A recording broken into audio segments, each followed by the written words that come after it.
अडानी मामले को लेकर एक नया मोड़ सामने आ गया, जहां कुछ दिन पहले हमने आपको दिखाया था हंगामा टाइम्स न्यूज पर कि मोदी सरकार के बंद लिफाफे को नो कह दिया है सुप्रीम कोर्ट ने।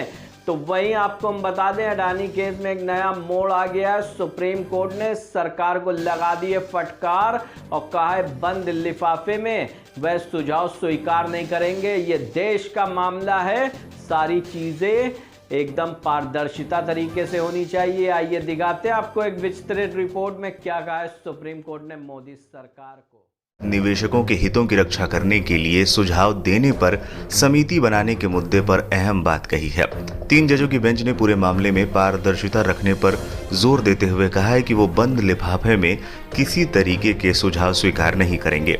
मुख्य न्यायाधीश डीवाई चंद्रचूड़ की अध्यक्षता में बनी 3 सदस्यों वाली बेंच में जस्टिस पीएस नरसिम्हन और जस्टिस जेबी पारदीवाला भी हैं।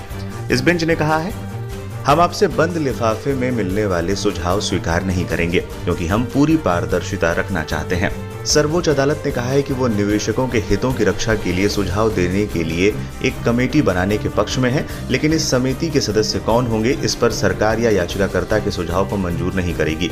सुप्रीम कोर्ट ने कहा है कि वो खुद समिति के सदस्यों का चुनाव करेगी। अमेरिकी कंपनी हिंडनबर्ग रिसर्च की रिपोर्ट के बाद अडानी समूह की कंपनियों के शेयर बुरी तरीके से टूटे और निवेशकों को बहुत नुकसान हुआ। खासकर खुदरा निवेशकों को अधिक घाटा उठाना पड़ा।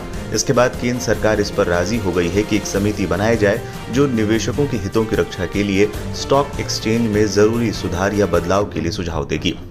सुप्रीम कोर्ट ने कहा है कि वो इस पर गंभीरता से विचार कर रही है, लेकिन इसके सदस्यों के नामों का सुझाव किसी बंद लिफाफे में स्वीकार नहीं करेगी। बता दें, पिछले सुनवाई के दौरान सुप्रीम कोर्ट के कहने पर केंद्र सरकार केस की जांच के लिए एक्सपर्ट कमेटी बनाने को तैयार हो गई थी। उस समय सरकार ने एक्सपर्ट्स के नाम सीलबंद लिफाफे में देने की पेशकश की थी। इस मामले में अभी तक 4 जनहित याचिकाएं दायर की जा चुकी हैं। ये याचिकाएं एडवोकेट ML शर्मा, विशाल तिवारी, कांग्रेस नेता जया ठाकुर और सामाजिक कार्यकर्ता मुकेश कुमार ने दायर की है।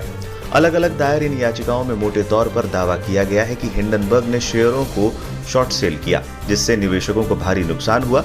बता दें, अब किसी शेयर की कीमतें गिरने के अनुमान के साथ किसी ब्रोकर से शेयर उधार लेकर बेच दिया जाता है और कीमत गिरने के बाद उसे खरीद कर ब्रोकर को दे दिया जाता है, तो इसे शॉर्ट सेलिंग कहते हैं। इन याचिकाओं में ये भी कहा गया है कि रिपोर्ट ने देश की छवि को धूमिल किया है, ये अर्थव्यवस्था को प्रभावित कर रहा है और मीडिया रिपोर्ट ने बाजारों को प्रभावित किया है। इस पूरे मामले की शुरुआत 24 जनवरी को हुई थी, जब हिंडनबर्ग रिसर्च ने अडानी ग्रुप को लेकर एक रिपोर्ट प्रकाशित की थी। इस रिपोर्ट में आरोप लगाया गया था कि अडानी समूह की कंपनियां लंबे समय से स्टॉक मार्केट में गलत तरीके से अपने शेयरों की कीमतें बढ़ाई हुई हैं और अकाउंटिंग में धांधली कर रही है।